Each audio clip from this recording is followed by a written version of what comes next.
Yo, what's up, guys? Yeah, as you can see, I'm currently still in my apartment because I had changed my mind about going to Pittsburgh, going back home to see the family, friends, because I was worried about this leaking issue in my apartment. So, like, all the videos the big video I was planning to do back home in Pittsburgh is all screwed up. I did film an intro for me going back to Pittsburgh, but I will show that just because it was good. It was probably my best intro I've created, but this video, because everything's kind of out of whack at the very moment with videos, so I'm just gonna finally move up the one about me, like, so y'all who really don't know me know who I am as a person. But before I start talking about myself, here is that intro that I filmed thinking I was going back to Pittsburgh. Hola, mis amigos. Te pregunta por qué yo soy hablando español. Yo hablando español porque yo comprar un horchata, mi favorito beber en México, y Chicago es más Hispanics. Yo soy donde es la mexicana. La mexicana es yo donde comprar mi horchatas. Alright, now I'm gonna go back to English. I'll try to translate it. If I don't translate it on the actual video, I will put that in the comments section if you are curious of what I'm saying. And knowing if I say horchata wrong, I don't know there'll be another video because I will be non-stop hearing about it, of how I cannot say horchata. And I will say that was probably one of my best Spanishes. However, the best I've ever spoke Spanish in a complete sentence, complete train of thought there. But I just wanted to start this video while I'm enjoying my horchata.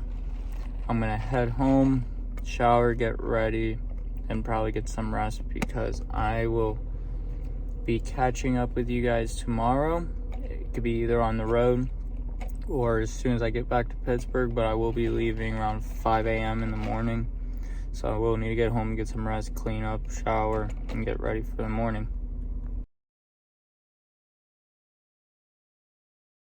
Yeah, so that was the intro I had filmed on Thursday night when I went to La Mexicana for an horchata, which I am still addicted, and I have to keep that under control because they're so fucking delicious. That would take my entire bank account just for how many I can drink of those, because they are delicious.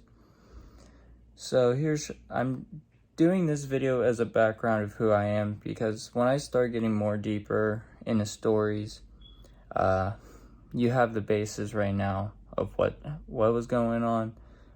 But when I get around to the deeper conversations, then that's truly the deeper of it. So my real legal name is William Donald Flickinger, and if I wanted to, I could go to the courthouse because my name is combined with family. So technically on my father's side, I am technically the fourth William Donald Flickinger.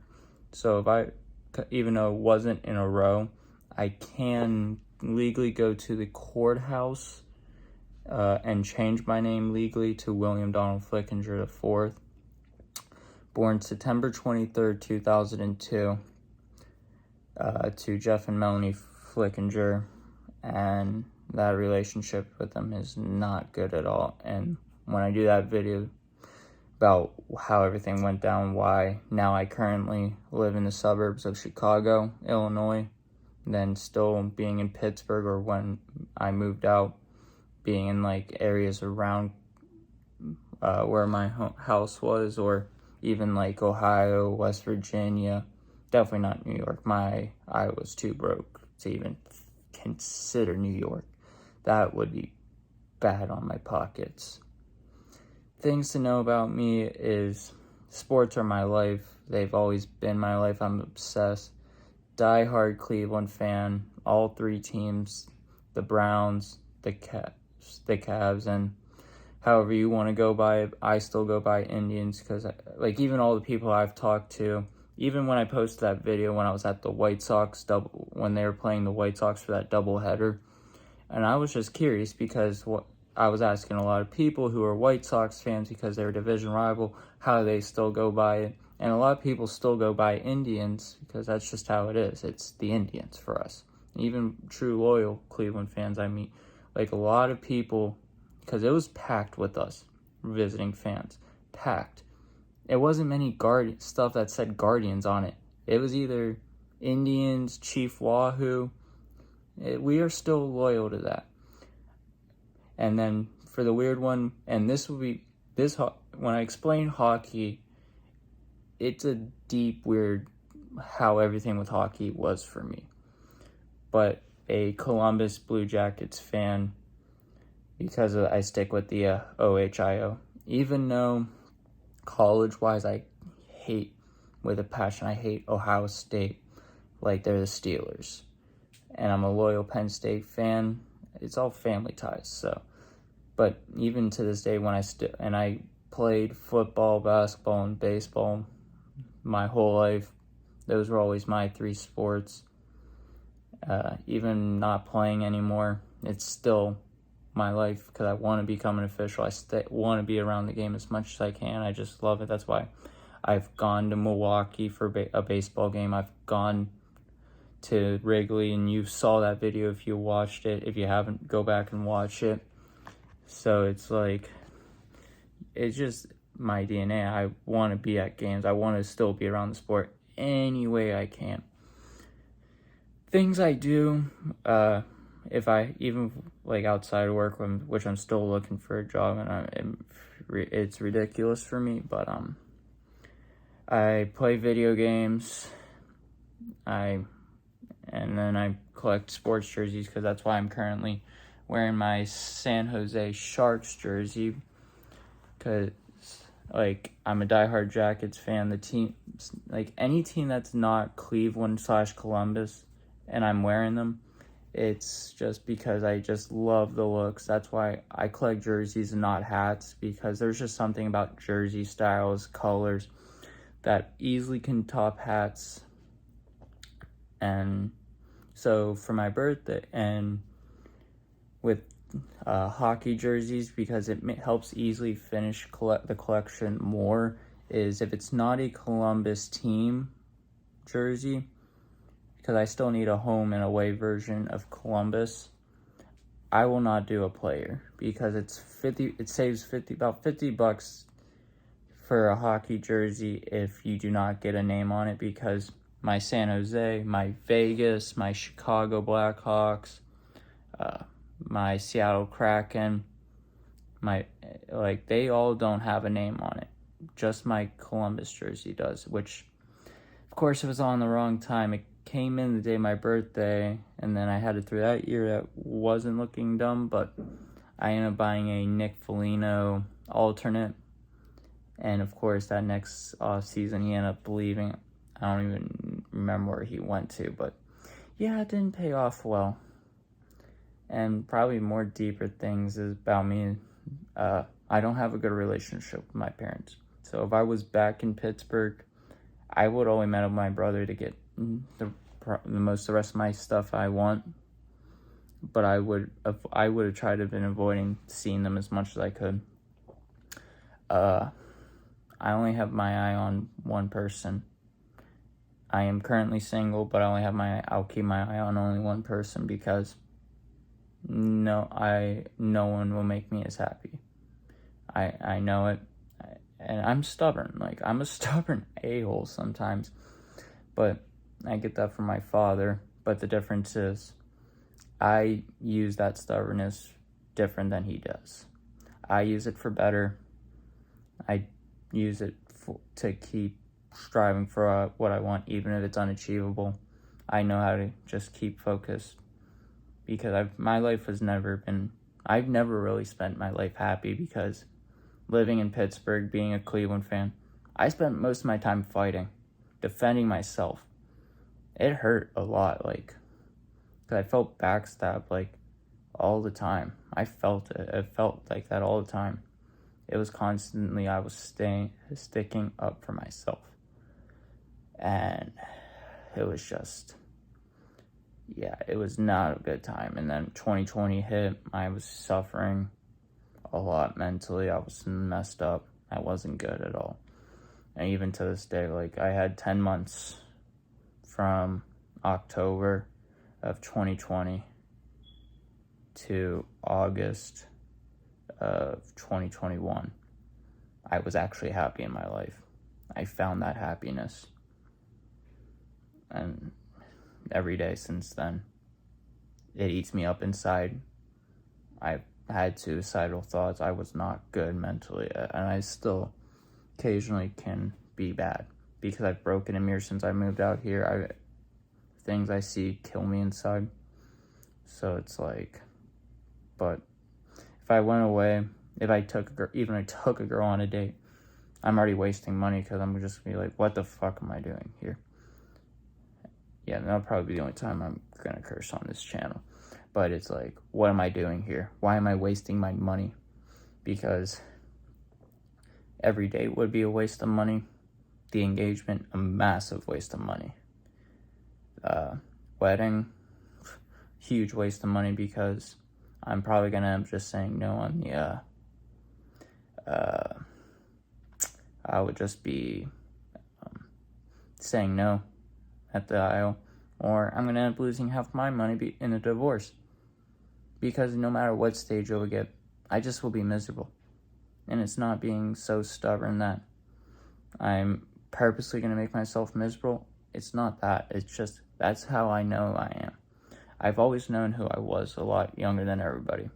Everybody goes through a grown-up phase. I grew up as a child in my childhood, so I've always been older, because I was always like the designated driver. I was always the one looking out for people, taking care of people, giving people advice. So that's why when anybody says just do this, do that, like, I'm giving them the middle finger, because I'm like, you guys don't know who I am. I've known who I was years ago. You can't even figure out yourself yet. You still have another 3 years in college to figure yourself out. I've known that since I was a kid, who I was. So it's just like, that's why I think I've hinted at a video before. If not, unless something finally goes right in my life, because I never caught a break.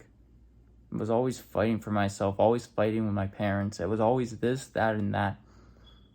Unless I catch finally an ounce of luck, because I have not, and it ended up, I stopped believing in religion in total. Like, I don't believe in any sort of religion, and I don't want to push religion on anybody.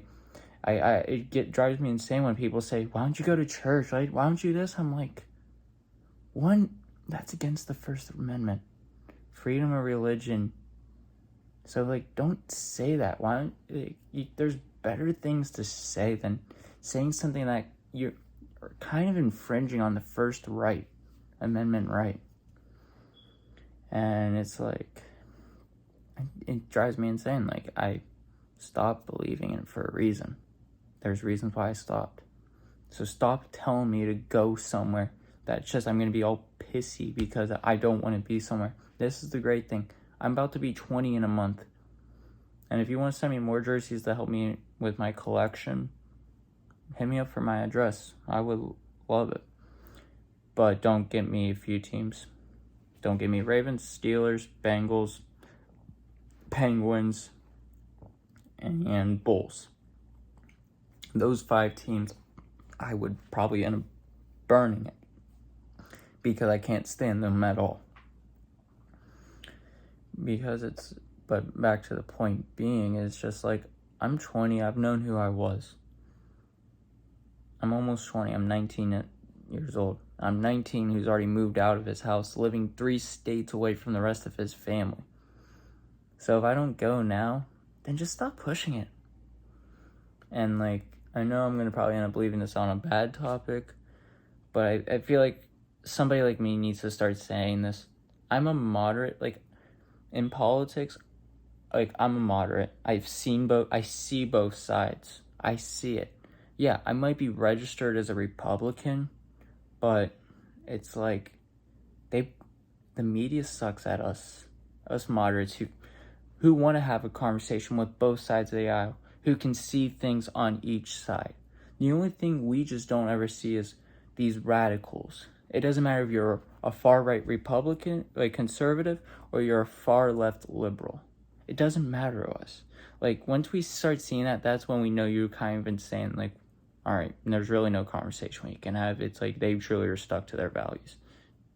But for us moderates who see both sides of the aisle, who like people on each side, but also don't like people on each side, it's just time to us. It's time to stop putting us with the one side because you don't like them. I've always believed that with politics, because it's the thing. Like, yeah, you might not agree with me, but don't call me a racist, a homophobe.